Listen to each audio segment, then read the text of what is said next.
Warga Kenisa, selamat hari Minggu, Shalom. Mana singer-singer ini? Oke, Emily, yuk mulai yuk. Mana singer-singer kita ini? Ata, mana Ata? Apa kabar semua? Baik-baik. Ada Kajo pagi hari ini. Shalom Kajo. Thank you Kajo. Mari kita puji nama Tuhan. Kita tinggikan namanya, kita bawa syukur kita. Dia satu-satunya juru selamat.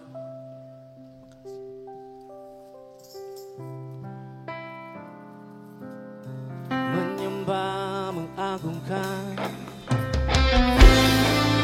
satu nama.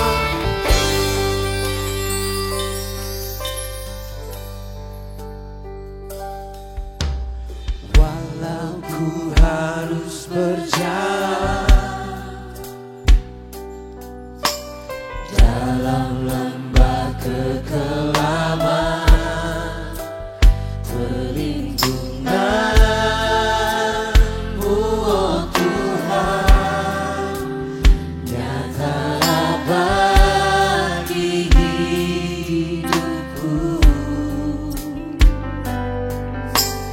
Tiada pernah sedetik pun, tiada pernah Kau tinggalkan. Sungguh mulia dan sempurna,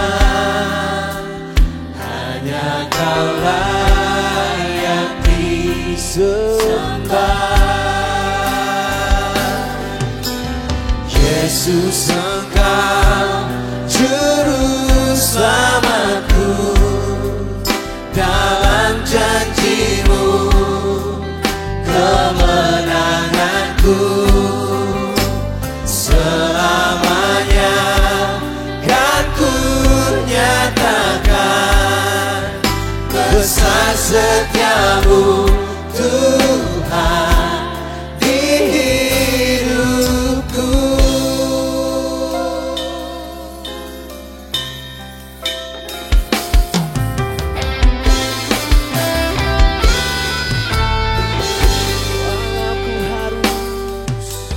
Walau ku harus berjalan dalam lembah kekelaman,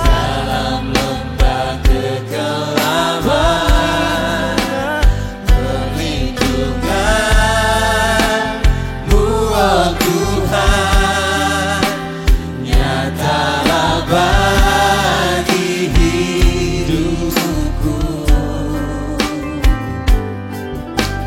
Tiada pernah sedetik pun, tiada pernah Kau tinggalkan kami, tiada pernah Kau tinggalkan. Sungguh mulia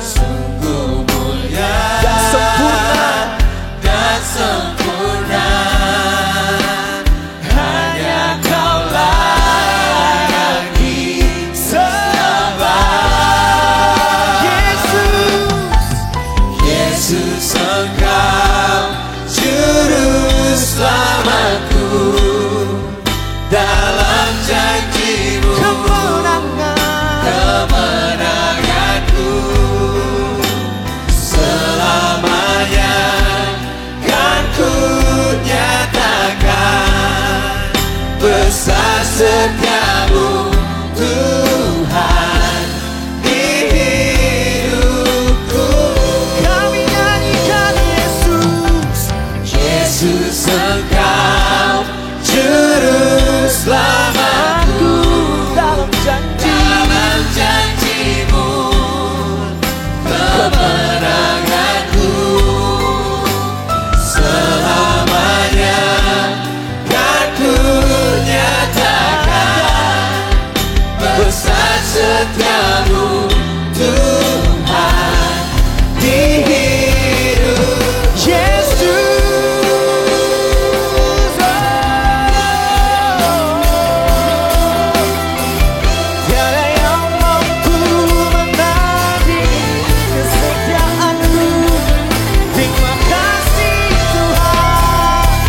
terima kasih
setiamu Tuhan di hidup. Besar setiamu Tuhan, besar setiamu Tuhan, besar setiamu Tuhan, besar setiamu Tuhan di hidupku. Mazmur 150 ayat 1 sampai 6. Haleluya. Pujilah Allah dalam tempat kudusnya. Pujilah dia dalam cakrawalanya yang kuat. Pujilah dia karena segala keperkasaannya.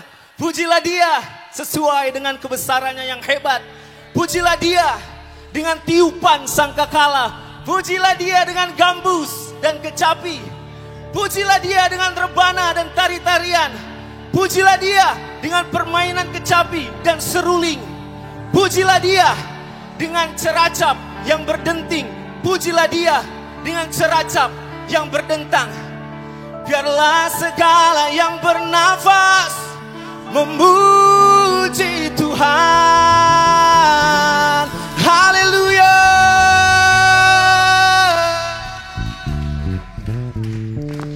Tiada terukur kasih-Mu Yesus.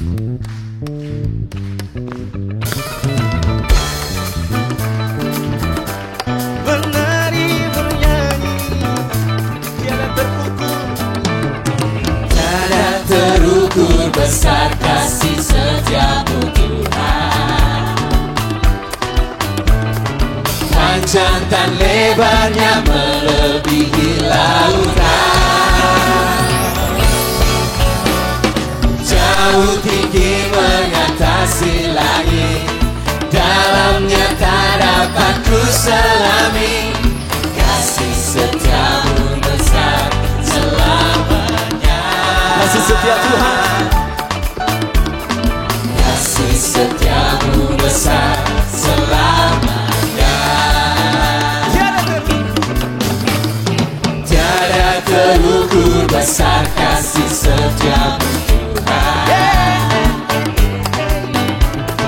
panjang dan lebarnya melebihi lautan, jauh tinggi mengatasi langit, dalamnya tak dapat ku selami. Kasih setiamu besar selamanya. Kasih setiamu besar selamanya. dan Hatiku bersyukur, jiwaku memuji, mulutku pun bersorak memuji-Nya. Yesus, ajaib perbuatanmu, besar anugerahmu, takkan berhenti ku memuji nama-Mu. Tiada terukur besar kasih setiamu Tuhan, panjang dan lebarnya melebihi lautan, jauh tinggi mengatasi langit, dalamnya tak dapat ku selami. Kasih setiamu besar selamanya. kasih setiamu. Kasih setiamu besar selamanya.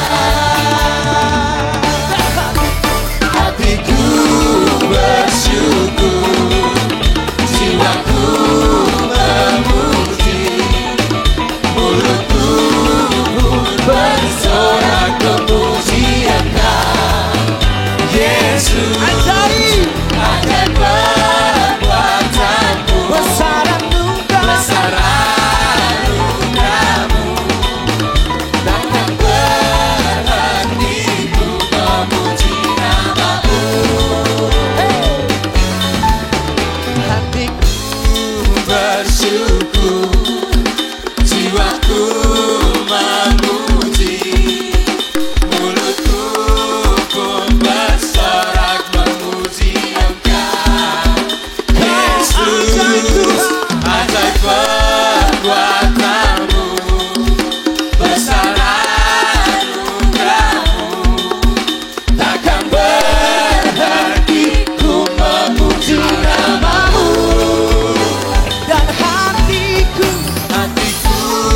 bersyukur.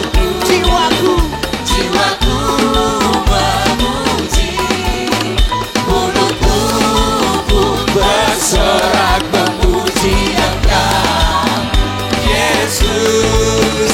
Ajaib perbuatanmu, besar anugerahmu, takkan berhenti ku memuji namamu. Terukur besar kasih setiamu Tuhan, panjang dan lebarnya melebihi lautan, jauh tinggi mengatasi langit, dalamnya tak dapat ku selami. Kasih setiamu besar selamanya. Kasih setiamu besar selamanya.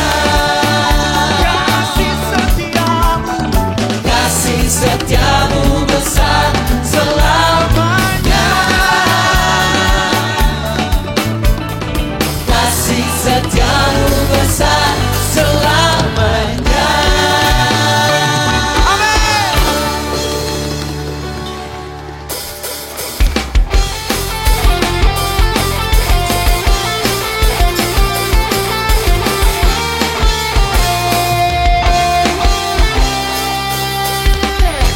Tuhanlah kekuatan dan masmurku,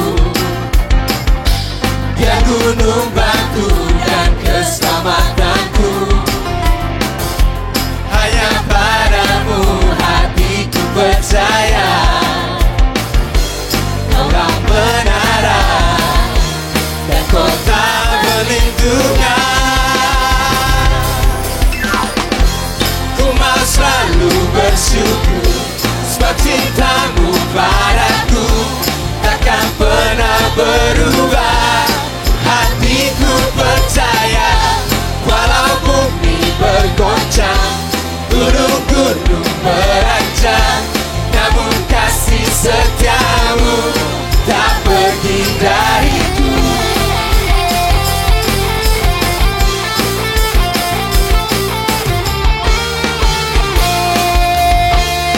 bahwa Tuhanlah kekuatan dan masmurku, Dia gunung batu dan keselamatanku. Hanya padamu hatiku percaya, Kaulah menara dan kota perlindungan. Ku mau selalu bersyukur, sebab cintamu padaku takkan pernah berubah. Hatiku percaya, walau bumi bergoncang, gunung-gunung beranjak, namun kasih setiamu tak pergi dariku. Ku mau selalu bersyukur, sebab cintamu padaku takkan pernah berubah. Hatiku percaya, walau bumi bergoncang, gunung-gunung beranjak, namun kasih setiamu tak bersyukur.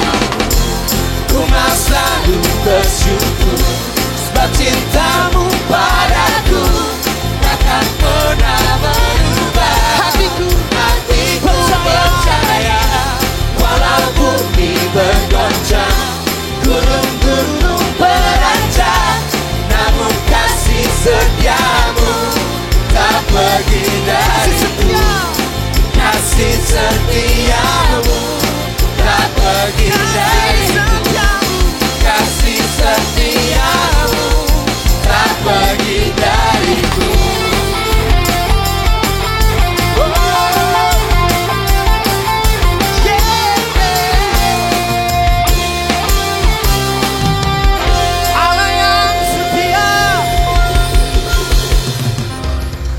Silakan duduk semuanya. Shalom. Aduh, deg-degan ya. Pas diminta doa persembahan langsung, aduh bagiin apa ya? Pasti yang terpikir langsung mikirin opung gitu. Ini bukan sedih ya maksudnya.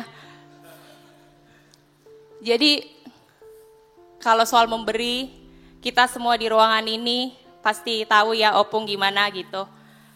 Dia tuh memberi bukan cuma kayak ya udah aku banyak duit nih kasih aja.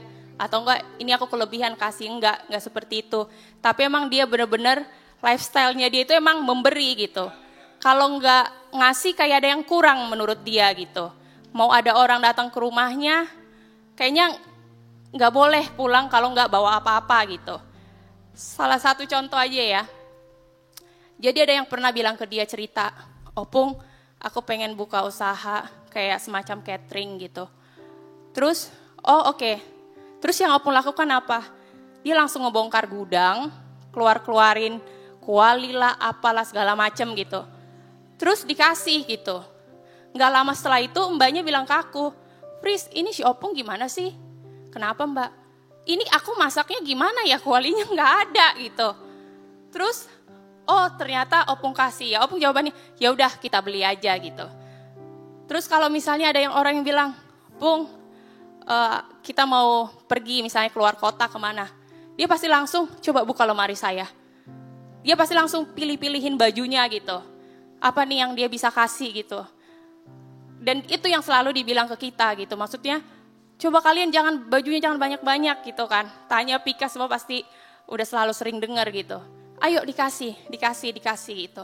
Emang dia benar-benar mengerti gitu bahwa Opung itu udah cukup dalam Tuhan gitu. Tuhan cukup buat dia gitu. Jadi buat dia untuk memberi itu kayak ya udah gitu. Perhatiannya kayaknya di ruangan ini bahkan banyak hamba-hamba Tuhan semua udah ngerasain gimana perhatian Opung gitu. Dari yang urusin BPJS, dari yang banyak banget gitu. Itu benar-benar teladan yang kita yakin kita bisa terusin dari Opung gitu. Dan aku juga pribadi belajar banget bagaimana, memberi itu emang benar-benar firman Tuhan sendiri bilang bahwa kita ini udah terlebih dahulu Tuhan kasih. Kita ini bahkan Yesus sendiri sudah terlebih dahulu melayani kita gitu. Kita ya harusnya bisa gitu. Bisa sebenarnya kita cuma meneladani Yesus aja gitu. Yesus suka memberi ya kita harus suka memberi gitu.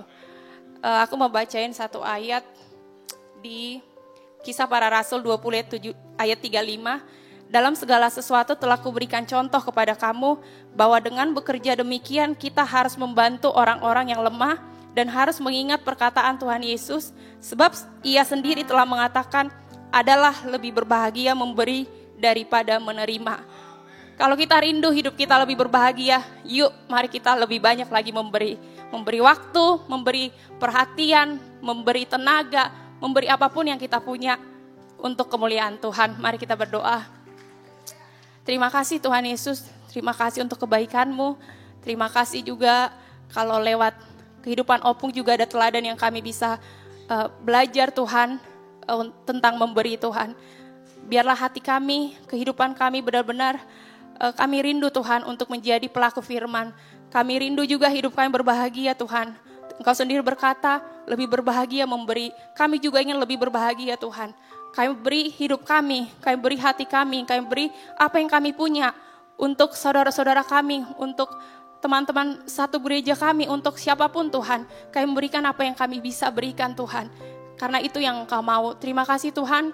Sebentar kami mau memberikan persembahan. Kami percaya Tuhan bahwa Engkau memberkati setiap jemaat yang memberi. Engkau berkati pekerjaan mereka, Engkau berkati keluarga, usaha apapun Tuhan, bahkan dalam pergumulan. Kami percaya Tuhan Engkau memberikan kekuatan.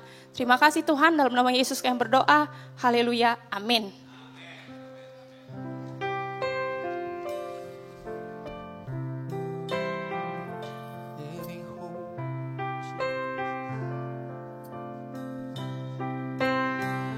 How great the chasm that lay between us, how high the mountain I could not climb, In desperation, I turned to heaven and spoke your name into the night.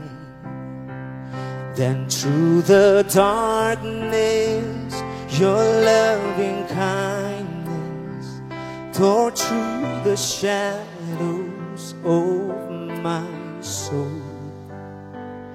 The work is finished, the end is written. Jesus Christ, my living hope.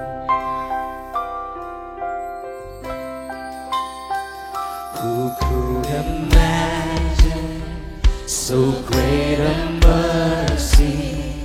What heart could fathom such boundless grace? The God of ages stepped down on glory to wear my sin and bear my shame. The cross has spoken, I am forgiven. The King of Kings calls me his own. Beautiful Savior, I am forever. Jesus Christ, my living. We sing hallelujah, hallelujah. Praise the one who set me free.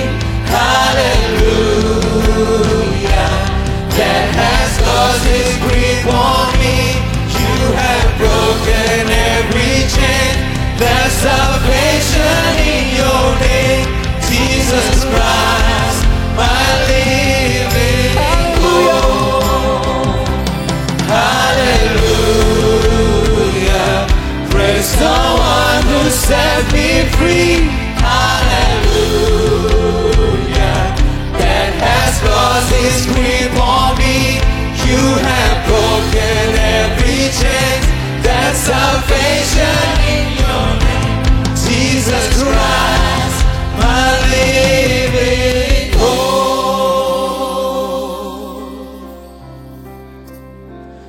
Then came the morning that sealed the promise.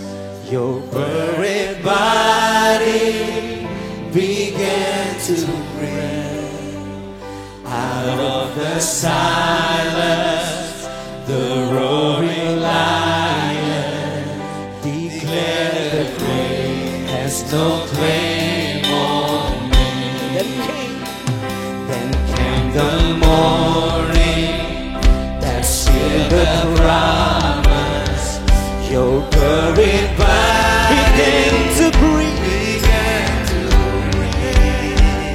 Out of the silence, the roaring lion declared the grave no claim on Jesus. Jesus, yours is the victory.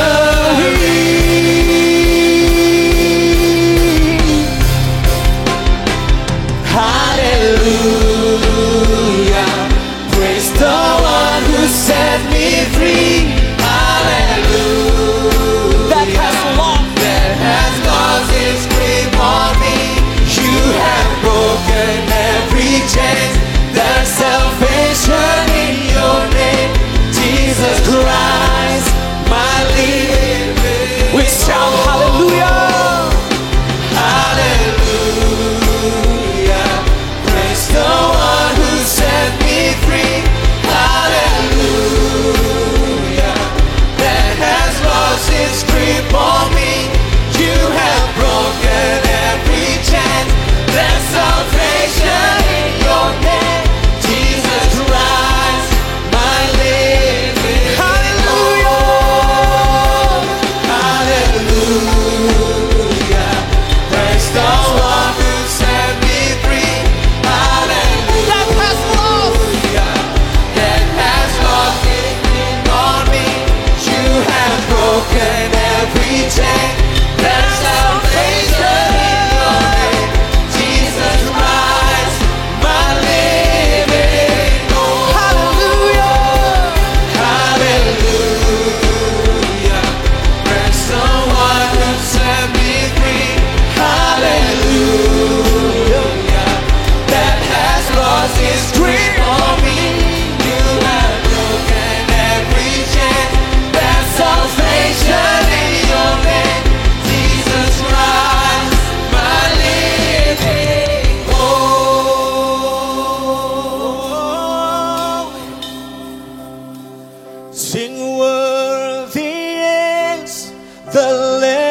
the darling of heaven, crucified.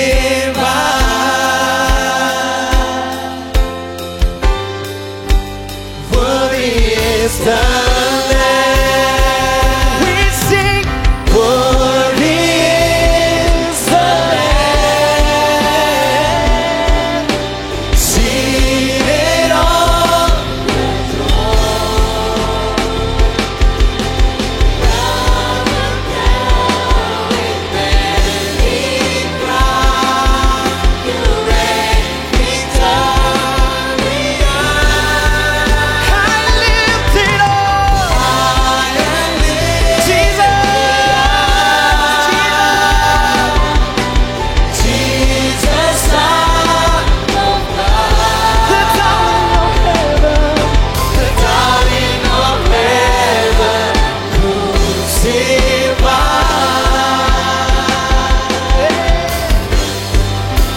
Worthy is the Lamb. Sing worthy, worthy is the Lamb, seated on the throne. Crown you now with many crowns. You reign victorious. Oh, high and lifted up, Jesus, Son of God, the darling of heaven, crucified.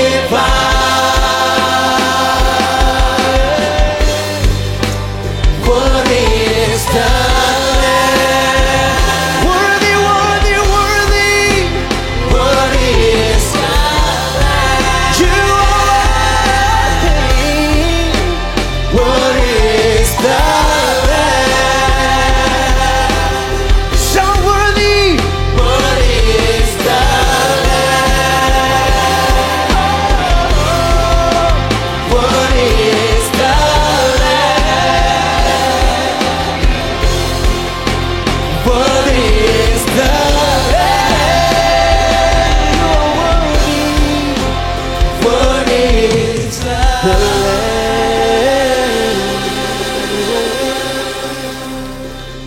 You are worthy, Lord. Kami agungkan pengorbananmu, beri kami pengharapan, pengharapan yang hidup.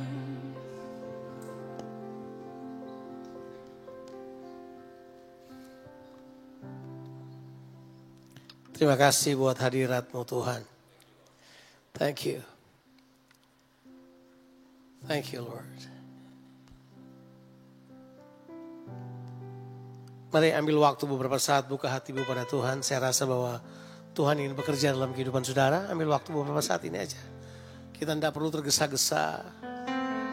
Tuhan ada dengan kita. Tuhan ada dengan kita. Haleluya. Yes, Lord.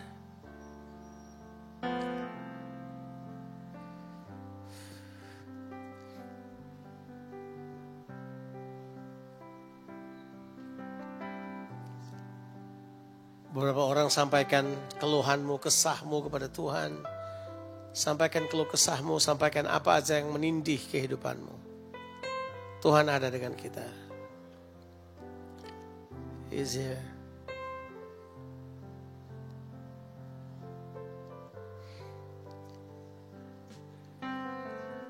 Beberapa orang Tuhan sedang mengerjakan di dalam kehidupannya kekuatan baru. Kesembuhan dari dalam kehidupanmu. Ada orang-orang yang mengalami kesembuhan dari dalam. Bukan cuma kesembuhan secara jasmani, tapi kesembuhan secara jiwa.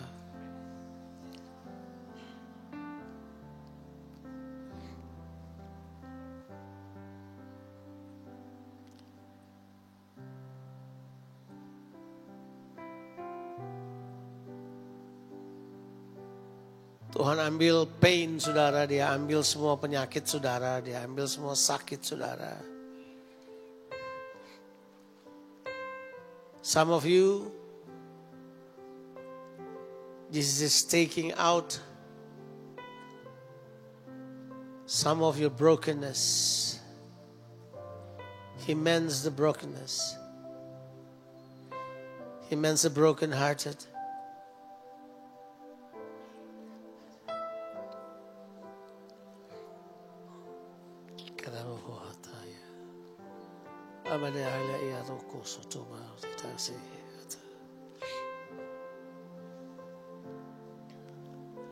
Berbahagialah orang yang berjalan bersama dengan Tuhan. Berbahagialah orang yang hidupnya menyenangkan hati Tuhan. Berbahagialah orang yang bergaul karib dengan Tuhan. Karena Tuhan akan menyatakan perjanjian-perjanjiannya. Dia akan menyatakan hal-hal yang tersembunyi. Dia menyatakan hal-hal yang terselubung. Dia akan menyingkapkan hal-hal yang tidak kamu mengerti.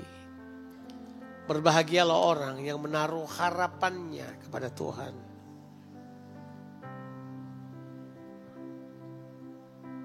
Thank you, Lord. We give you praise. Terima kasih Tuhan. Kami bersyukur kepadamu. Bicara pada kami oleh firman-Mu. Kami terbuka kepada Tuhan. Roh Kudus ambil alih. Nyatakan isi hati-Mu buat kami. Dalam nama Tuhan Yesus Kristus kami berdoa. Haleluya. Amin. Amin. Silakan saudara duduk. Apa kabar saudara-saudara? Saudara kelihatannya bahagia. Ya. Tema saudara adalah living hope. So that's what itu yang bakal kita bahas. Ya, kita akan membahas tentang pengharapan. Kita buka Alkitab kita yuk, pelan-pelan kita akan coba elaborate beberapa hal ini tentang pengharapan. Kita baca dulu ayat yang paling terkenal, yang paling disukai oleh orang. Di dalam kitab 1 Korintus pasalnya yang ke-13. Ayatnya yang ke-13. As you understand. Ya, kita baca ayat tersebut. Kita baca sama-sama. 1, 2, 3. Demikianlah tinggal ketiga hal ini. Yaitu iman, pengharapan, dan kasih. Dan yang paling besar di antaranya ialah kasih. Ya, kita tidak akan bahas kasih hari ini. Karena memang kasih kadang-kadang semakin dibahas orang jadi tambah bingung. Kasih itu dihidupi aja, udah. Kalau kita mulai mengerjakannya hidup di dalamnya. Tapi kan manusia perlu pengertian. Kita semua perlu mengerti apa yang kita kerjakan atau kita lakukan. Ada dua hal yang ingin saya bahas, kemudian yang saya anggap penting buat kita tentang iman dan pengharapan. Ini dua hal yang sebenarnya tidak bisa dipisahkan. Ya, iman dan pengharapan adalah dua hal yang tidak bisa dipisahkan. Nah, itu yang bakal kita bahas hari ini tentang a living hope. Kenapa dia disebut living hope? Ya, apa yang menyebabkan pengharapan kita itu adalah pengharapan tentang satu kehidupan. Nah, itu dia penting buat kita. Nah, kalau saudara baca iman, coba kita ulangi definisi iman dulu. Supaya saudara kita mulai pelan-pelan dari situ. Iman apa? Iman adalah apa? Ibrani 11 ayat 1. Iman adalah apa? Dari segala sesuatu yang apa? Kita harapkan. Jadi iman itu dasarnya pengharapan. Terjemahan bahasa Inggris bilang begini. Because faith is the substance we hope for. Tahu substance? Substance itu terjemahan yang paling dekat dengan substance itu adalah essential thing. Hal yang paling utama. Tahu bedanya antara esensi sama aksesoris? Udah tahu? Esensi itu nggak bisa diganti. Aksesoris bisa mahal banget harga kalau diuangkan. Tapi aksesoris itu nggak sepenting esensi. Esensi kadang-kala kelihatan nggak ada harganya. Tapi kalau dia nggak ada. Kasih contoh aja spesial, jangan bingung. Mana lebih mahal? Telinga atau anting-anting? Anting-antingnya berlian loh ini. Mana lebih mahal? Telinga atau anting-anting? Telinga. Telinga esensi. Anting-anting aksesoris. Itu aja. Jadi bukan soal harga kan sebenarnya ini. Soal apakah dia esensi apa tidak. Tahu arti esensi.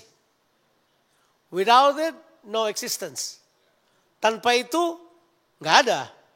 Jadi tanpa hal-hal yang esensi, nggak ada keberadaan. Jadi makanya kita perlu paham itu. Jadi Alkitab bilang buat kita bahwa iman itu adalah substance, esensi dari apa? Pengharapan. Dan dia adalah bukti dari apa yang tidak kita lihat. Pelan-pelan dulu. Mengapa iman disebut esensi? Nah, mesti jelaskan iman kan. Apa itu iman? Kita sebut lagi ulang yang tadi. Tapi iman yang dimaksud di sini nggak ada yang lain. Faith is Jesus. Orang bilang dari mana penjelasan ini maksa nih kayaknya. Enggak. Tapi kalau bicara iman itu Yesus. Iman di luar Yesus bukan iman. Itu percaya agama. Tapi kalau Yesus, dialah iman. Bahkan di dalam Alkitab disebut, dialah yang memulai iman kita. He is the author and the perfecter of our faith. Kita baca ayatnya. Di dalam kitab Ibrani pasalnya yang ke-12, ayatnya yang kedua. Coba kita bisa baca ayat yang pertama, tapi ayat yang kedua langsung aja. Marilah kita melakukannya dengan mata yang tertuju kepada Yesus. Sayangnya terjemahan Indonesia bilang, yang memimpin kita dalam iman. Seolah-olah iman di sini Yesus pimpin kita ke situ. Enggak. Terjemahan bahasa Inggris bilang, He is the author. Artinya dialah yang memulai iman di dalam saudara. Dengan kata lain, kalau enggak ada Yesus, enggak ada iman. Orang bisa percaya enggak tanpa Yesus? No. Makanya saya ingat kalau kita dulu belajar, terus kemudian coba-coba menghafalkan Ibrani 11 ayat 1. Iman adalah dasar dari segala yang kita harapkan. Saya suka ganti kata iman dengan kata Yesus. Yesus adalah dasar dari segala sesuatu yang kita harapkan. Dan Yesus adalah bukti dari segala sesuatu yang tidak kita lihat. Yesus. Jadi saya kemudian coba, dan ternyata benar. Jesus equal faith. Karena manusia tidak bisa beriman tanpa Tuhan. Makanya Alkitab bilang, iman timbul karena pendengaran. Pendengaran dengan apa? Firman Tuhan, firman Kristus. Jadi tanpa firman, gak akan ada iman dalam saudara. Orang yang berusaha memulai iman dari dirinya sendiri, hanya akan end up sebagai agama. Tapi kalau orang yang mengizinkan Yesus beriman di dalam kehidupannya, dan sesuatu terjadi buat orang tersebut. Saya ulang lagi ayat tersebut. Perasaan terakhir saya khotbah dengan saudara, saya kutip ayat ini. Saya akan kutip lagi ayat itu untuk beritahu pada saudara. Di dalam kitab Galatia pasal 2 ayatnya yang ke-20. Aku telah disalibkan dengan Kristus, namun aku hidup. Tapi bukan lagi aku sendiri yang hidup, melainkan Kristus yang hidup di dalam aku. Dan hidupku yang kuhidupi sekarang dalam daging adalah hidup apa? Oleh iman. Ingat loh, Yesus hidup di dalam aku. Dan hidupku yang kuhidupi sekarang dalam daging adalah hidup oleh iman dalam anak Allah. Saya sudah pernah jelaskan kepada saudara bahwa lebih cocok bacanya begini. Adalah hidup oleh imannya anak Allah.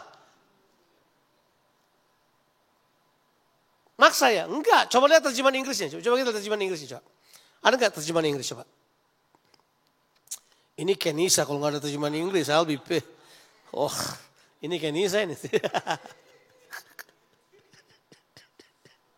Ya, kita lihat, saya lihat sendiri. Maafkan.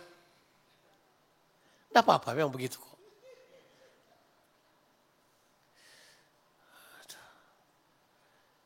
Oke, dibilang begitu, di terjemahan bahasa Inggrisnya ditulis begini, saya ambil terjemahan yang paling gampang aja, King James saja.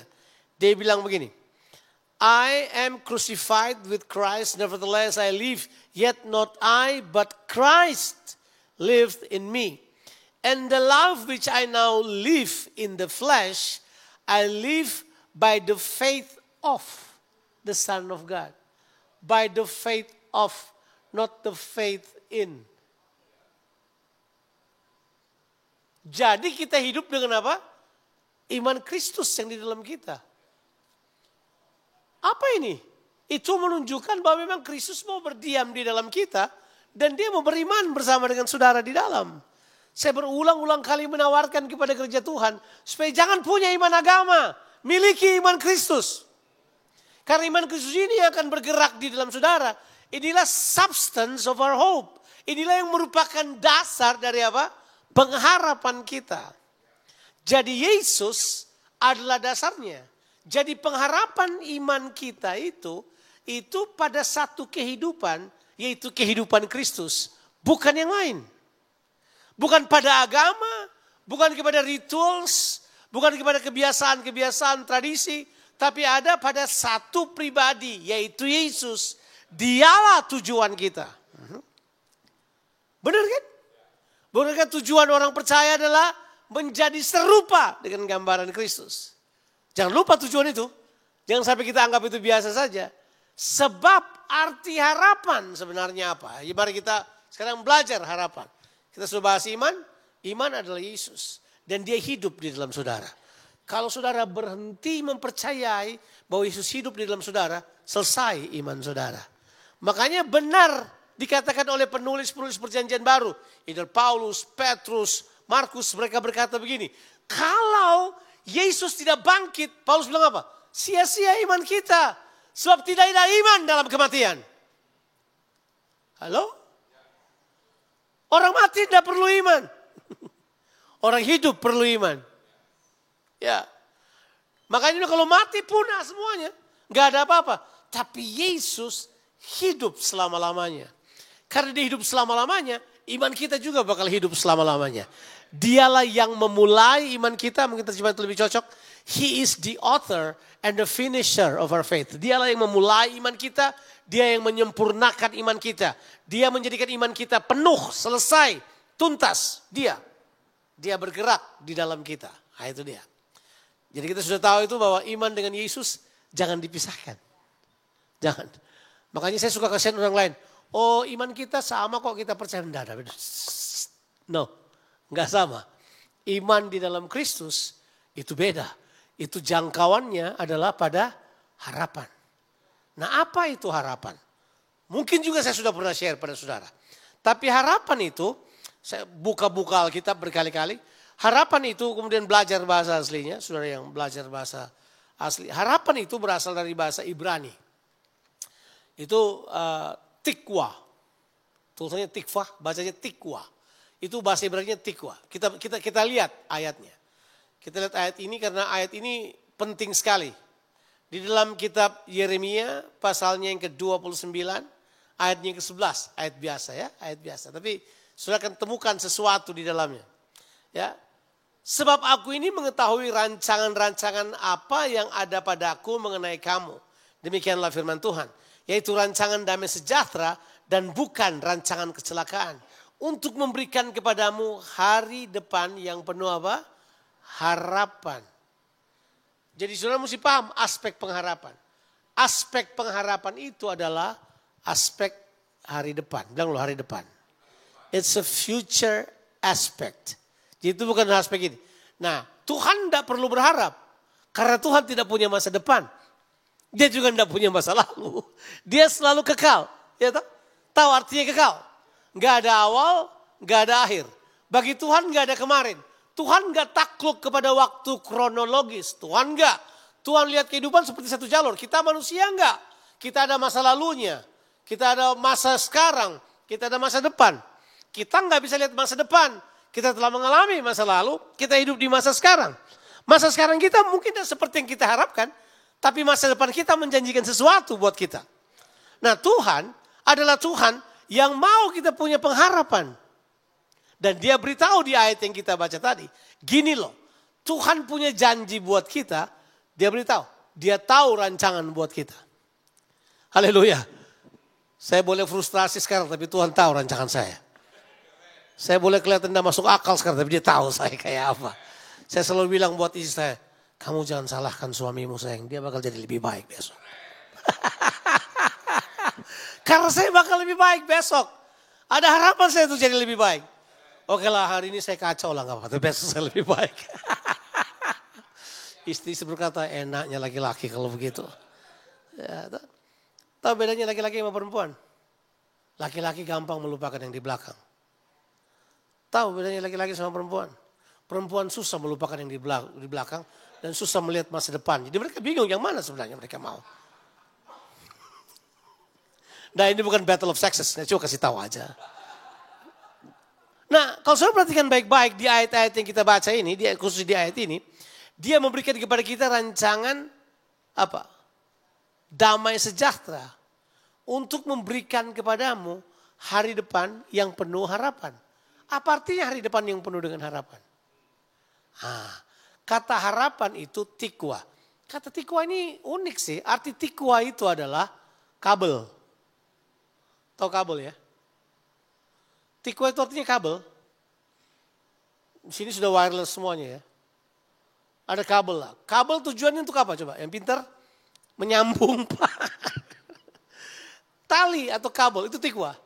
It's to connect one to the other end. Untuk menghubungkan sesuatu dengan sesuatu yang lain. Nah, harapan itu apa? Harapan itu menyambung kita dengan tujuan dan rancangan Tuhan buat kita. Jadi arti harapan itu saudara tersambung pada tujuan. Jadi Tuhan bilang buat kita, harapan selalu berurusan dengan tujuan. Harapan tidak bersambung dengan keinginan, enggak. Ada orang berkata, kalau kita tanya dia, harapanmu apa? Harapan saya dapat loto pak, itu bukan harapan, itu keinginan hawa nafsu. Harapan lu apa? Anak saya supaya berhasil. Oke, baik, tapi bukan itu. Itu bukan harapan, itu keinginan. Beda harapan, beda keinginan. Kalau keinginan adalah apa yang kita mau. Kalau tujuan Allah dalam kehidupan kita. Jadi harapan itu tersambung pada tujuan Allah. Dan Tuhan mau sudah tersambung pada tujuan Tuhan. Makanya Alkitab bilang iman itu substannya. Jadi Yesus itu tujuan Allah. Yesus sebagai benih ditabur dalam diri saudara. Betul kan? Supaya kemudian Yesus akan menjadi bagian dari kehidupanmu. Waktu kau berkata-kata seperti Yesus. Waktu engkau bersikap seperti Yesus. Waktu engkau melakukan sebuah keputusan seperti Yesus. Mengapa? Sebab di dalam saudara ada tikwa, ada harapan, ada benih yang menghubung saudara dengan tujuan Allah. Sampai di sini kita oke? Jadi harapan itu bertujuan dengan berisi hubungan dengan tujuan-tujuan Allah. Jadi bukan soal keinginan kita yang penting, tujuan Allah yang penting. Dan menurut saya, tujuan Allah itu harga mati. Saudara ada di dunia ini karena tujuan Allah dan untuk tujuan Allah. Emang saudara hidup untuk apa? Untuk maunya kita? Enggak. Saudara hidup untuk keinginan kita? Enggak. Kita hidup untuk tujuan-tujuan Allah. Sebab mengerti tujuan Allah akan membawa saudara pada kehendak Allah. Tujuan Allah itu penting sekali. Makanya harapan jadi sangat penting. Saudara tidak cuma sekedar harap-harap. Enggak. Harapan karena dia hidup, dia mengikat saudara. Saya ulang. Karena harapan yang kita miliki itu hidup, dia mengikat saudara. Maksudnya he holds you. Saya kasih ide ini pada saudara. Kita mau baca satu ayat. Dan saya harap saudara tidak terlalu bingung sama ayat ini. Karena ayat ini adalah ayat unik sekali. Coba kita baca ayatnya. Coba kita baca di dalam kitab Zakaria pasal 9. Coba kita lihat. Ayat yang ke-12. Kalau saya salah cari dekat-dekat situ lah. Zakaria 9. Coba ditaruh dulu ayatnya yang ke-12. Nah ini dia ini. Nah sudah tahu kitab Zakaria ya, tahu ya? Dari wajah kayaknya sudah tidak pernah baca kitab Zakaria nih. Siapa juga mau baca kitab Zakaria? Kitab yang paling unik sih sebenarnya kitab Zakaria. Zakaria itu adalah kitab di perjanjian lama yang mungkin bernubuat tentang Mesias terbanyak daripada yang lain. Dalam porsinya. Orang bilang Yesaya, tapi Zakaria yang paling banyak. Ini salah satu nih. Nah, Zakaria itu bernubuat bersama-sama dengan nabi yang lain. Seperti ahli kitab Ezra dan yang lain. Itu dengan Maleaki, mereka satu generasi, mereka bernubuat bersama pada waktu pembuangan yang pertama, waktu orang-orang Israel dibebaskan keluar untuk membangun Yerusalem. Ya, di situ ada Zerubabel. Mereka yang bernubuat waktu bait suci berhenti dibangun. So ini orang-orang yang, kalau kita pakai bahasa sekarang, ini motivator hebat ini. Mereka bernubuat supaya orang bekerja membangun bait suci. Mereka bernubuat kalau orang kemudian sudah mulai lemah, mereka bernubuat kasih semangat. So ini orang-orang yang punya pemahaman tentang you do not lose hope, kira-kira begitu. Why? Because God is in control. Kamu jangan kehilangan pengharapan karena Tuhan yang sedang memegang kendali. Jadi dia beritahu, kembalilah ke kota bentengmu. Sayangnya terjemahan Indonesia mau kelihatan keren tapi kehilangan arti sih. Ini. Hai orang-orang tahanan yang penuh harapan. Jadi orang tahanan penuh harapan. Tapi terjemahan yang tepat adalah apa? Orang yang tertawan dalam pengharapan. Oh ya, istilah bahasa Inggris itu prisoners of hope. Hey, come on. Jadi gini, bahasanya mesti benar kan? Supaya mengerti artinya. Kalau saya bilang tahanan yang penuh harapan, ya udah. Kamu tetap tahanan aja, berharap aja terus gak apa-apa. Tapi ini dia berkata lain, enggak. Kamu tahanan, tapi kamu enggak dipenjara oleh penjaramu. Kamu dipenjara oleh pengharapan. So you are a prisoners of hope. Your prison is your hope. Yang menawan saudara adalah apa? Pengharapan. Ide yang sama Paulus tulis. Ya kan? Turn you to the stronghold, ye prisoners of hope. Itu kata dipakai. Jadi kamu adalah bukan tahanan yang penuh harapan, tetapi kamu adalah tertawan pada pengharapan. Kira-kira gitu. Kok saya bilang gitu? Membingungkan gak sih? Enggak kan? Karena ide yang sama ada di perjanjian baru. Waktu Paulus bilang begini. Aku sebagai tawanan roh. Prisoners of the spirit. Jadi tawanan roh artinya apa? Orang yang ditawan penuh Roh Kudus atau orang yang tertawan oleh Roh Kudus? Nah itu idenya. Sama. Itu bahasanya sama. Kita tertawan oleh apa? Pengharapan. Saudara dan saya ditawan oleh pengharapan. Artinya you don't go anywhere. Saudara dikuasai kata itu. Kamu dikuasai oleh apa? Pengharapan. Makanya selama mereka masih ditawan, Tuhan berkata, even today do I declare that I will render double unto thee. Tuhan bilang kamu akan terima berkat 2 kali lipat. Jadi pengharapan itu sekali lagi bukan berurusan dengan apa yang kita inginkan, tetapi berurusan dengan apa? Tujuan Allah dalam kehidupan kita. Sekarang saya mau katakan ini pada saudara. The key is in this word. Bahwa setiap kita punya tujuan. Tahu nggak bahwa saudara punya tujuan? Ya, purpose is important. Take out purpose, nothing. Pernah lihat orang udah ada tujuan? Itu seperti ayam yang hidup kemudian dipotong kepalanya. Dia masih lari tapi udah gak kemana-mana. Kap zonder kop. Ya, ayam gak ada kepala. Pernah lihat? Potong kepala ayam lagi jalan dipotong itu dia akan terputer-puter aja. Gak kemana-mana. Gak ada tujuan, gak tahu bikin apa. Tapi begini, kita ini punya tujuan. Apa tujuan Tuhan jadikan saudara? Jelas kita kembali ke Kejadian 1 ayat 26. Tujuan Tuhan menjadikan kita adalah menjadi serupa dengan apa? Gambar Allah dan memerintah bersama dia. Itu sudah bisa diganti. Serupa dengan gambar Allah dan memerintah dengan dia. Saudara mungkin berkata dalam hati, memerintah apaan ini Bapak ini? Oh ya. Ya. Yang belum mengerti apa boleh buat, saya tidak bisa panjang lebar mengatakannya. Tapi Tuhan bilang, kamu akan menjadi serupa dengan gambar Allah dan memerintah bersama dia. Itu ayat firman Tuhan. Ya kalau mau tahu itu panjang penjelasannya, tapi kita tidak mau ke situ kan. Tapi kita ini seringkali telah telah dikuasai oleh pemahaman-pemahaman yang sifatnya materi, kesenangan duniawi. Semua yang kita kejar adalah itu, sehingga kita kehilangan tujuan Allah. Ada tujuan lain yang kita miliki. Tujuannya adalah supaya saya senang. Tujuannya adalah itu semua Tuhan janji dia mau berikan buat kita sebagai tambahan.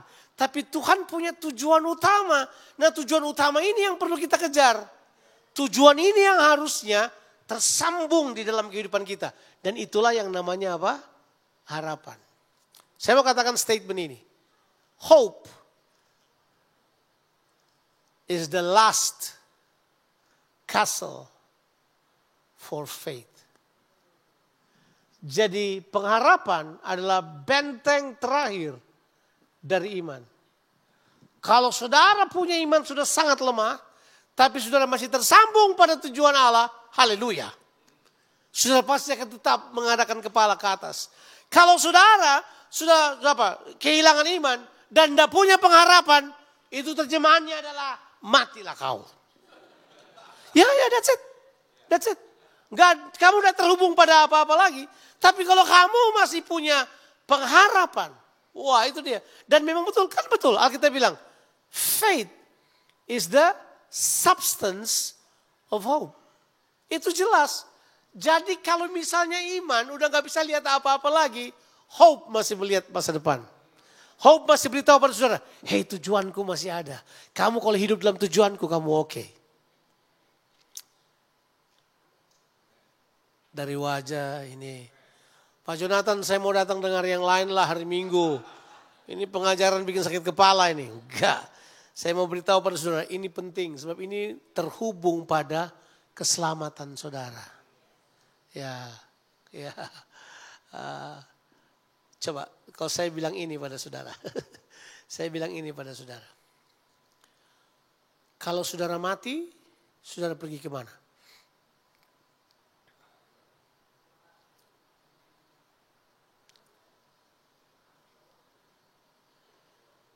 Saya percaya saya akan ada di mana Yesus ada. Ya toh? Ya dong. Kalau nanti kita ke sorga baru balik lagi memerintah di bumi, itu terserah dia. Oke, saya tidak mau ganggu sorga saudara, nanti saudara marah pada saya.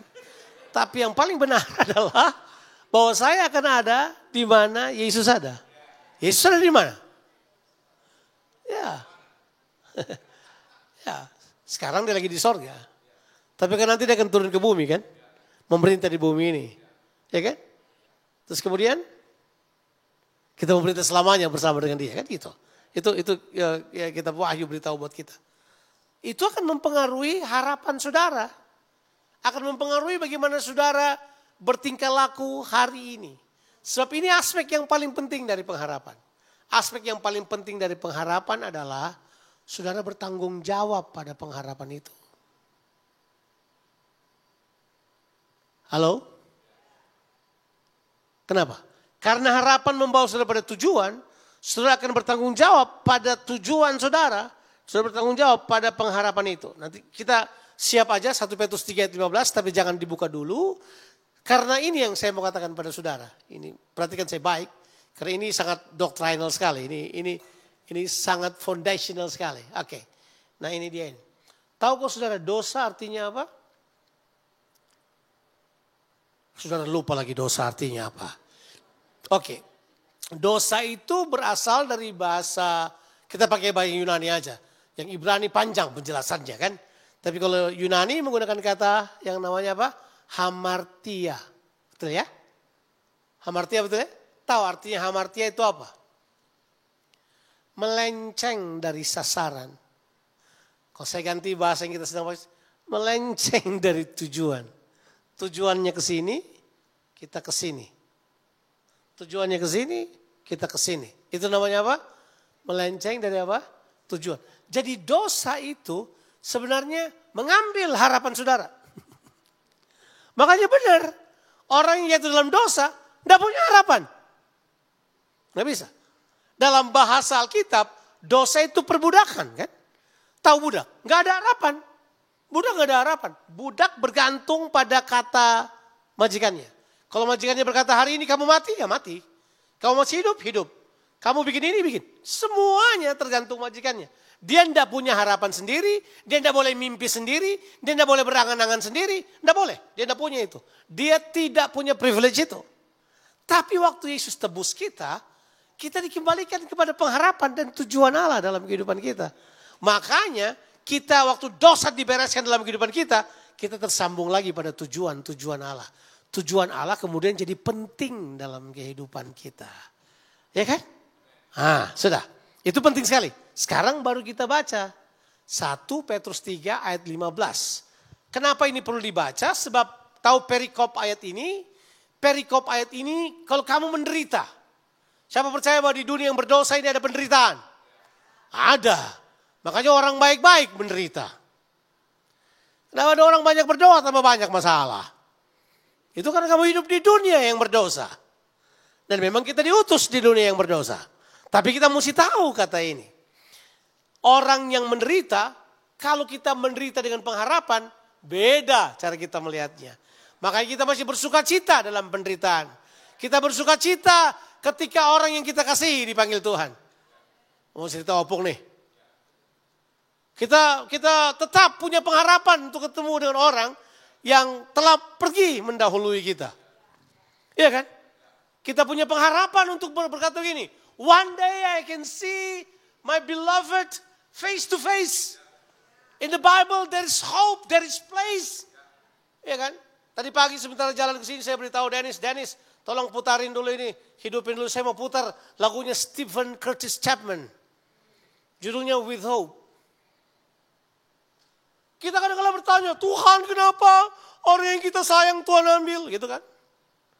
Ada anak kecil, bapaknya meninggal, dia berkata, Tuhan kok bodoh banget sih? Papa saya lebih penting di bumi, masih dia menjadi malaikat di sorga? Bayangkan. Anak kecil punya iman. Tapi ini prinsipnya adalah, orang yang kita kasih boleh diambil Tuhan. Yang kita harapkan di bumi ini boleh berbeda yang kejadiannya. Tapi ini yang terjadi. Ada harapan bahwa kita bakal berjumpa dengan orang-orang yang kita kasih. There is hope. We will see them face to face one more time. Itu dari wajah. Ya. Alkitab beritahu itu. Ada pengharapan itu. Ketika kebangkitan orang percaya ada, kita bakal bertemu dengan orang-orang yang kita kasih. Alkitab akan bilang, kita tidak akan mendahului mereka. Mereka akan bangkit dulu, kita diubahkan berketemu dengan Tuhan.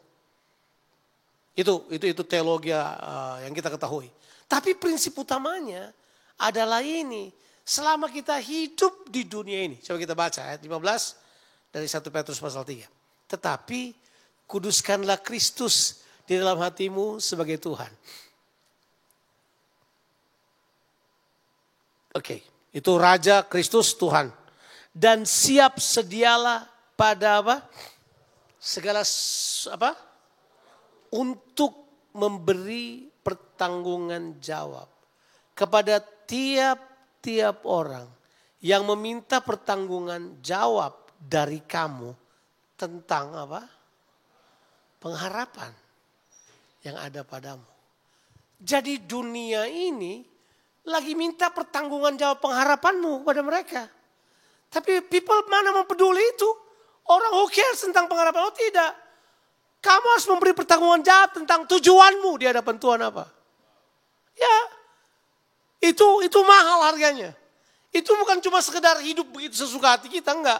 Kita harus memberi pertanggungan jawab bagi orang-orang yang meminta pertanggungan jawab atas apa? Pengharapan kita. Itu jelas. Nah, kemudian kata harus dengan lemah lembut dan hormat. Itu kan cara. Lemah lembut, jangan paksa. Lemah lembut, jangan marah-marah. Jangan lemah lembut dan jangan berkata, sudah berapa kali saya katakan tidak ngerti-ngerti. Enggak. Ulang-ulang dengan hormat. Harus. Itu ditulis oleh Alkitab buat kita. Karena memang saudara harus mempertanggungjawabkan pengharapan saudara. Harus. Halo? Saudara bertanggung jawab atas pengharapan saudara. Orang Kristen berkata kepada saya, bagaimana saya mau bertanggung jawab pada tujuan yang saya nggak tahu. Makanya tahulah tujuan hidupmu. Orang Makassar, oh kasiang. ke siang. Tahu tuh tujuan. Kalau enggak parah kehidupan kita. Parah sekali kehidupan kita. Pertanggungjawaban inilah yang membuat saudara dapat bertahan dalam penderitaan. Bahwa saya tahu tanggung jawab saya. Kalau saya hidup sembarangan. Apa artinya saya berkata bahwa saya percaya kepada Yesus adalah Raja, Juru Selamat yang bangkit, pemerintah bumi ini. Tapi kemudian saya hidup seenaknya. Saya hidup dengan lemah. Saya hidup kemudian melakukan hal-hal yang tidak berkenan kepada Tuhan. Saya janji tidak menepati. Saya berkata sembarangan, omong kosong, saya pendusta. Hei, di mana pertanggungan jawaban saya terhadap pengharapan yang saya miliki? Nggak ada. Makanya pengharapan itu straighten your life. Oke, itu tikwa arti yang pertama. Sekarang perjanjian baru. Kita baca ayatnya. Ibrani 6 ayat 19. Ini ayat terbanyak dikutip soal pengharapan. Pengharapan itu adalah apa? Sauh yang kuat dan aman bagi jiwa kita yang telah dilabuhkan sampai ke belakang tabir. Bilang dulu sauh. Apa itu sauh? Jangkar. Saya sudah hidup 58 tahun. Cialah. Ya, saya sudah melayani Tuhan 40 tahun. Saya sudah lihat banyak hal. Saya sudah naik kapal berkali-kali. Saya sudah lihat jangkar berkali-kali. Sampai hari ini saya belum pernah melihat wireless anchor. Saya belum pernah lihat. Saya belum pernah melihat jangkar tanpa tali. Kalau ada tolong beritahu buat saya. Yang namanya jangkar selalu pakai tali, Pak. Karena memang arti daripada jangkar sama dengan tikwa tadi. Sama dengan itu, tali tadi. Ini sekarang adalah penghubung. Tapi ini penghubung yang sifatnya apa? Mengikat. Bilang lu mengikat.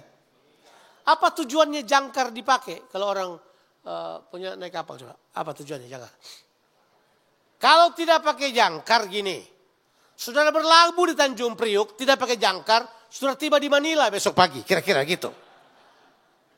Jadi tujuannya ada jangkar, so you stay on course. You stay on track. Makanya orang yang punya pengharapan, itu berpengaruh kepada keputusan-keputusannya hari ini. Orang yang punya pengharapan masa depan, itu berpengaruh pada cara hidupnya hari ini. Orang yang punya harapan masa depan, itu berpengaruh pada banyak hal. Kemudian pengharapan itu kemudian banyak bahasanya lah. Ada visions and dreams, macam-macam kan. Tapi sebenarnya itu adalah diberikan buat kita, supaya kita stay on course. Mengapa kita bisa stay on course? Karena ada dua hal. Mari saya beritahu pada saudara. Saudara tidak akan pernah tersesat lagi. Karena jalan, coba kita baca. Ayatnya yang ke-20. Ayat 20. Di mana Yesus telah masuk sebagai apa? Perintis. Ya benar kan? Terjemahan yang tepat adalah imam besar. Yesus telah masuk sebagai imam besar bagi kita. Menurut apa? Peraturan Melkisedek menjadi imam besar sampai apa? Selama-lamanya. Kita punya perintis. Apa artinya perintis? Perintis itu pioneer. Arti perintis adalah the one who goes before you to the finish line and prepare the way for you. And he can come back to lead you into your finish line. Itu arti perintis. Jadi perintis itu dia bersihkan jalannya. Dia bersihkan semuanya. Saudara, mungkin saudara sudah tidak ada harapan untuk percaya pada Tuhan. Tidak ada harapan untuk apa aja. Mari saya beritahu pada saudara. Hei, kita punya imam besar. Yang saudara tahu apa saudara nggak tahu, dia telah mengerjakan hal tersebut. Dia tetap mempersiapkan jalan buat saudara. Ya, tidak akan pernah kehilangan jalan kita. Kita pasti ada jalan. Ya. Wah, kalau mau cerita banyak kejadian-kejadian di mana kita sudah nggak ada jalan. Tapi jalan tetap terbuka buat kita. Karena jalan kita adalah pribadi Yesus. Akulah jalan. Dia beritahu itu. Jadi sekarang kita tahu bahwa pengharapan itu berurusan dengan jalan. Pengharapan itu berurusan dengan apa? dengan jalan. Dan jalan kita hidup. Sama dengan pengharapan kita hidup. Jalan kita bukan jalan yang mati kayak jalan di depan itu. Jalan kita adalah Yesus. Dan Alkitab bilang dia sebagai imam besar. Coba lihat ayat ini. Dalam Ibrani pasalnya yang keempat ayat yang ke-14. Mundur 2 pasal ke belakang. Pasal 4 ayat 14. Yesus itu dia telah melintasi segala langit. Itu dia bilang ini. Karena kita sekarang mempunyai imam besar agung. Pionir tadi. Perintis tadi. Yang telah melintasi semua langit. Yaitu Yesus anak Allah. Baik kita tetap berpegang teguh pada pengakuan iman kita. Nah, coba perhatikan. Dia telah melintasi segala langit. Artinya ada jalan mana di dunia ini yang Yesus belum pernah lewati. Apa? Aduh, saya sedang melewati jalan kasar, susah, penuh dengan kerikil-kerikil. Tuhan berkata, aduh ampun. Saya pernah di situ. Saya telah melewati ini, saya berat. Ampun, saya pernah ada di situ. Mungkin saudara berkata, sekarang paling susah. Jalan kita lalui ini baru. Sudah, dia jalan sampai kegagalan. Terjemahan yang kita baca tadi di Ibrani 6 ayat 19. Dia adalah sau yang kuat yang melintasi tabir. Kalau ada kata tabir itu adalah dia melintasi daripada kefanaan menuju pada kekekalan. Dia sudah lewati semuanya. Jalan apa yang sudah sedang hadapi sekarang? Yesus pernah ada di situ. Makanya salah satu nama Tuhan adalah Jehovah Shammah. Tahu artinya Jehovah Shammah artinya? Jehovah, Tuhan. Shammah mean I've been there. I have been there. Aku sudah ada di sana. Aku sudah ada di sana. Tuhan sudah ada dimanapun kita pikir menjadi tujuan kita. Dia sudah ada di sana. Jadi pengharapan bukan cuma tali, dia jadi jalan buat kita. Yang kita baca ayat ini, Ibrani pasal 10. Ayatnya yang ke-19 dan 20 aja. 2 ayat. Jadi saudara-saudara, oleh darah Yesus, kita sekarang penuh keberanian dapat masuk ke dalam tempat kudus. Ayat 20, karena ia telah membuka apa? Jalan yang baru dan apa? Jangan dianggap remeh itu. Dia jalan baru, tapi jalan baru yang hidup bagi kita melalui apa? Tabir, yaitu apa? Dirinya sendiri. Jadi Yesus menjadi jalan. Dia menjadi tujuan kita. Apa pengharapan kita? Jesus is our living hope. Dialah yang membuka jalan buat kita. Jalan tuh punya 3 arti. Jalan yang pertama adalah journey. Jalan yang kedua adalah akses. Dan jalan yang ketiga, ini yang powerful yang ketiga. Ini adalah cara. Cara hidup. The way. Cara hidup kita. Jadi waktu bilang dia telah menjadi jalan buat kita, berarti gini, journey kita ada bersama dengan dia. Yang kedua, kita punya akses. Tahu akses gak? Iya. Tidak semua orang punya akses sama Panino loh, jangan sembarangan. Tapi pasti yang paling dekat aksesnya Panino lebih Meda. Karena akses itu sangat bergantung pada hubungan. Jangan marah orang berkata, oh dia begini dengan Tuhan, dia begini, tidak usah marah. Dia mengerti akses. Beberapa orang gak tahu akses, cuma mau jalan. Makanya kita lebih banyak minta pertolongan orang yang punya akses. Betul gak? Tapi kalau kita sendiri punya akses, why don't you use it? Akses kita adalah Yesus. Makanya dia menjadi sebuah pengharapan yang hidup. Tapi bukan cuma itu. Akses itu adalah cara. Jalan itu adalah cara hidup kita. Ini jalan hidup kita. Saya akan hidup seperti apa yang Tuhan inginkan. Itulah pola hidup kita. Jadi jangan lupa, dia jalan buat kita. So pengharapan itu jalan. Dia kasih jalan buat saudara. Makanya dia bilang ini. Di mana ada harapan, selalu ada jalan. Tapi orang ganti, di mana ada kemauan, selalu ada jalan. Enggak. Maumu boleh apapun, belum tentu jalan tersedia. Tapi kalau kata ini benar, where there is hope, there's always ways. Di mana ada harapan, selalu ada jalan. Nah, akhir khotbah saya. Kalau saudara hari ini sedang perlu jalan, gunakan aksesmu. Dia udah bilang, akses kita langsung pada Bapa. Akses kita langsung kepada Yesus. Jangan pakai perantara. Jangan. Kita tidak butuh lagi perantara-perantara. Yesus telah menjadi perantara buat kita. He is the only mediator that we have on earth. Yesus, gak ada yang lain. Gak ada imam-imam yang lain. Cuman Yesus, gak ada yang lain. Langsung berhubungan dengan Yesus. Lewat doamu berhubungan langsung dengan dia. Tahu gak? Kalau kita semua orang Kenisa hidup kayak begini, saudara tidak minta didoakan, saudara bakal menjadi pendoa-pendoa. Tapi kan kebanyakan kita mau minta didoain terus kan. Doakan dulu Pak, supaya anak saya dapat jodoh. Hah? Anak lu dapat jodoh, gue yang mesti doain. Anak gue juga belum dapat jodoh, jadi gimana?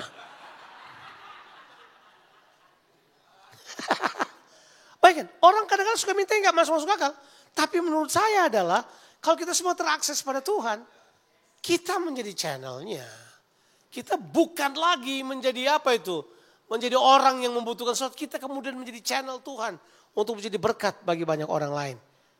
Saya suka kata ini.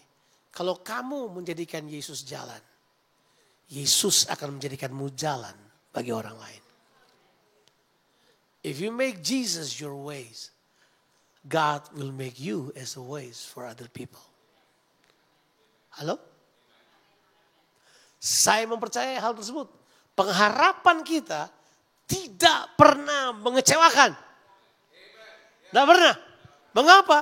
Karena di dalam kita berdiam Roh Kudus. Makanya ditulis kata itu. Ayat terakhir. Di dalam kitab Roma 5 ayatnya yang kelima. Dan pengharapan kita tidak mengecewakan. Karena kasih Allah telah dicurahkan di dalam hati kita oleh Roh Kudus yang telah dikaruniakan kepada kita. Haleluya. Siapa percaya Roh Kudus ada dengan kita? Amin.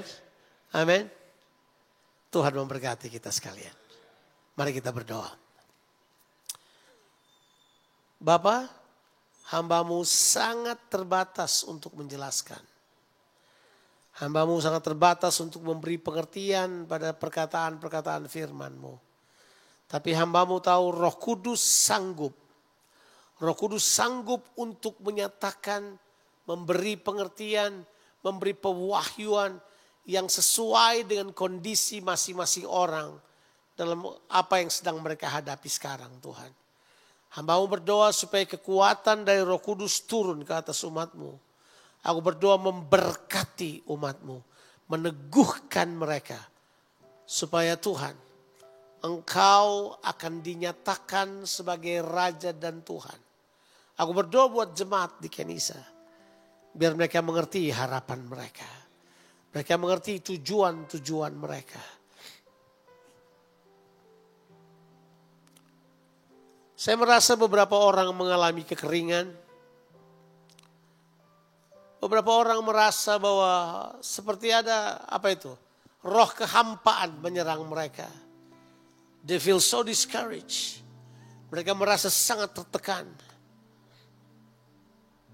Mazmur 126 berkata, waktu Tuhan memulihkan Sion, keadaan mereka seperti orang-orang yang bermimpi.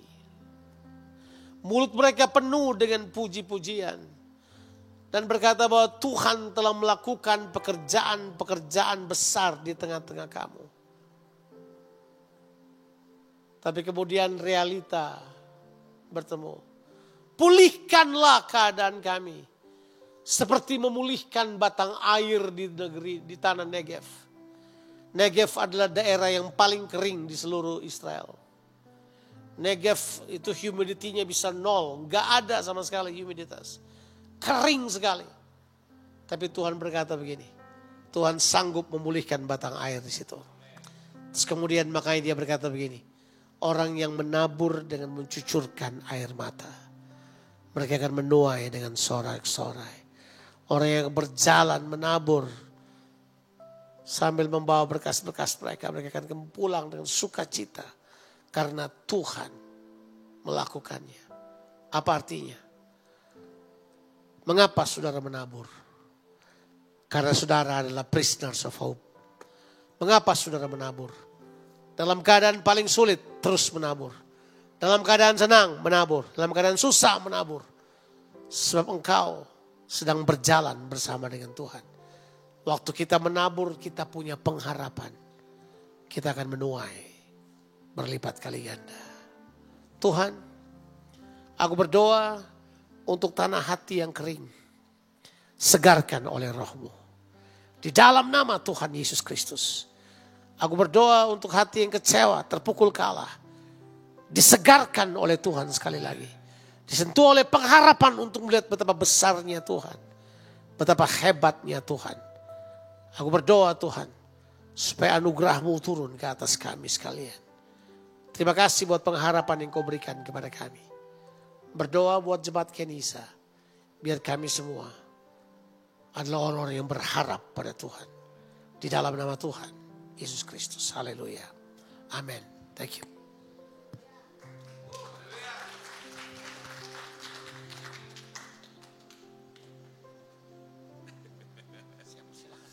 Thank you so much, thank you so much, thank you so much, thank you so much, thank you so much, thank you so much.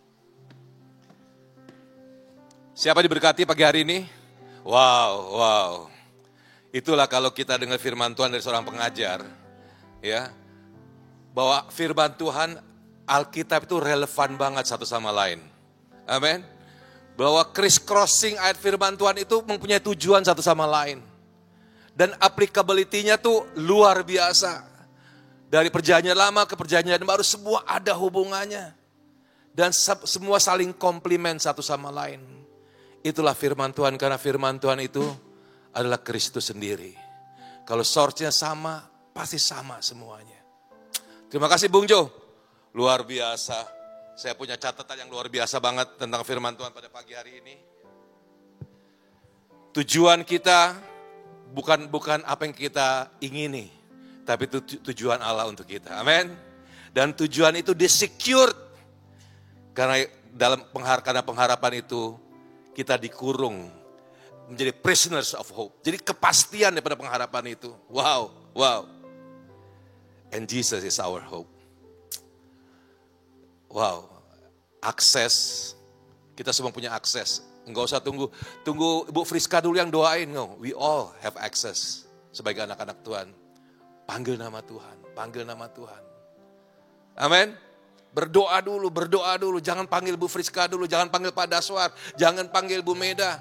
Berdoa dulu, karena kita all have access. Tuhan Yesus enggak punya loh anak-anak kesayangan. Oh, anak kesayangannya Nino. Enggak, kita semua punya akses yang sama kepada Tuhan Yesus. It's our living hope. Terima kasih Bung Jo, firman Tuhan yang luar biasa. Thank you. Saya himbau dan saya juga akan lakukan, dengar lagi firman Tuhan ini nanti di rumah. Ada kan ya? Bisa ya dibuka lagi ya? Ya, bisa. Kita buka lagi, dengar lagi. Ini benar-benar fondasi kehidupan kita loh Bapak Ibu sekalian. Kalau kita nggak punya harapan, wow. Dunia udah susah, nggak punya harapan lagi. Nggak tahu lagi harapan kita apa. Kayak tadi apa? Ayam yang dipotong tadi ya. Nggak punya harapan. But we have hope. And our hope is Jesus Himself. Wow. Tuhan baik banget. Bapak Ibu sekalian, saya ada pengumuman sedikit. Semua udah tahu saya rasa ya. Omanya Edo meninggal.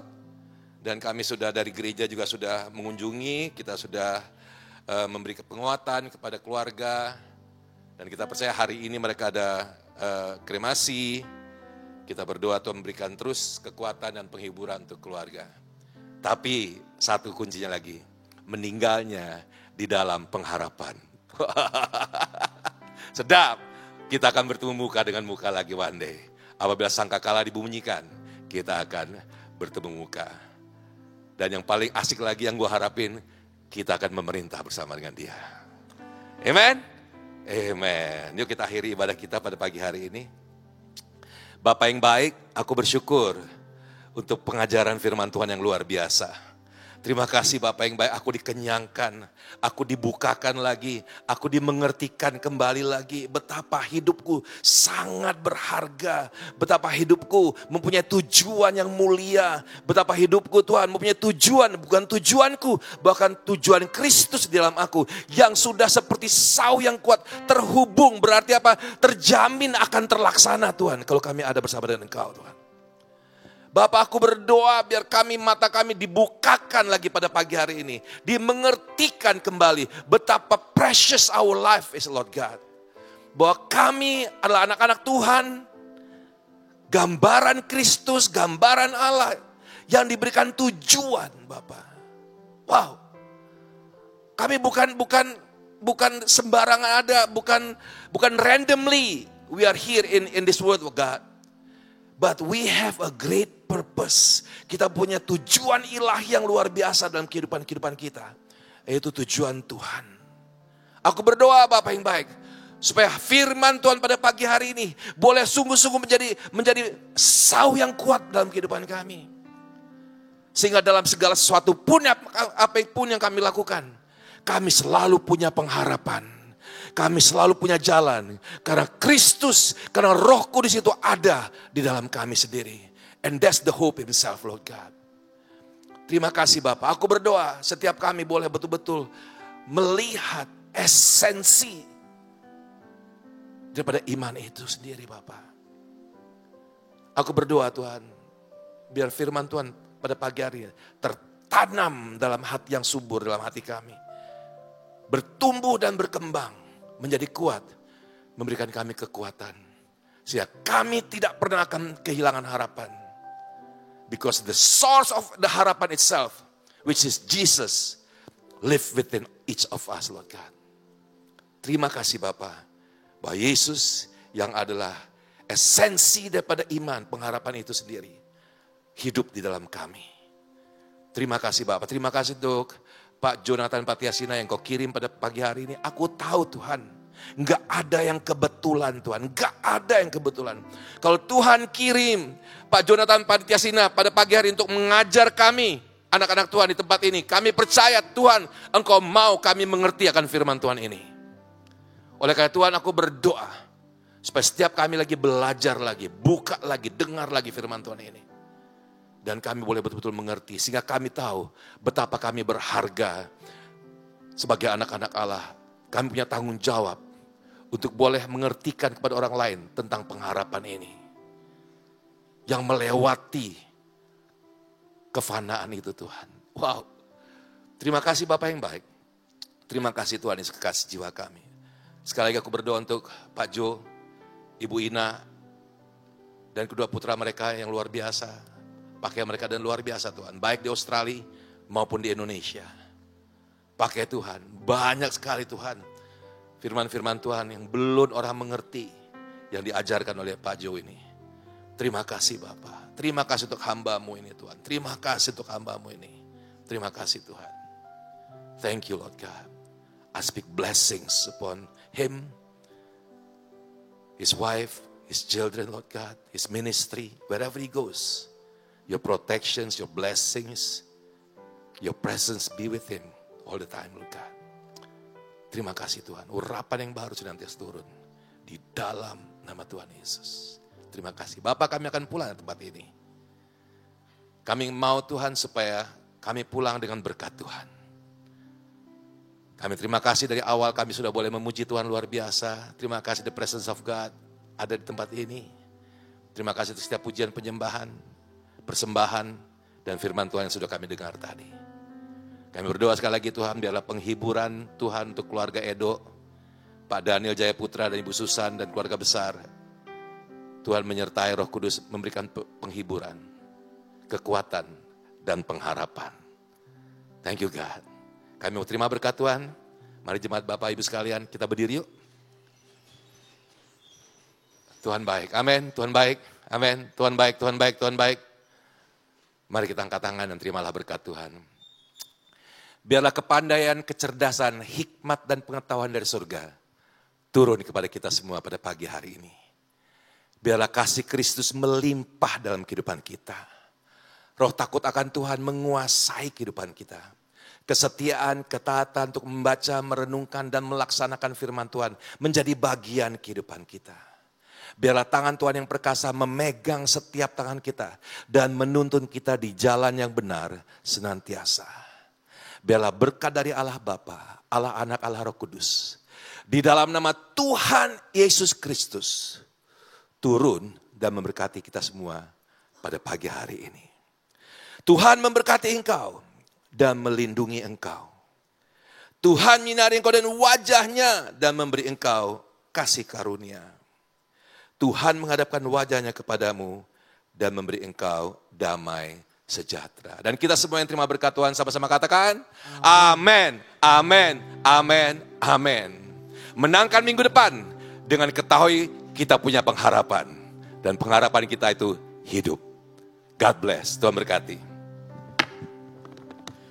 Worthy is the Lamb, seated on the throne,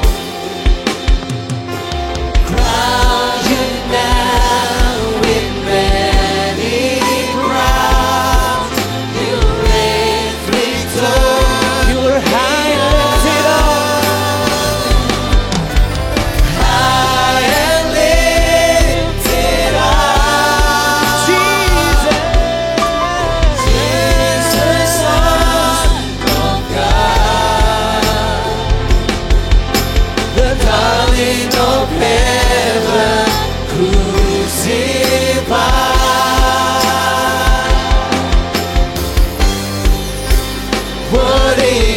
The Lamb, worthy is the Lamb, worthy is the Lamb, worthy is the Lamb. Selamat hari Minggu, Kenisa. Tuhan Yesus berkati kita semua. Amin.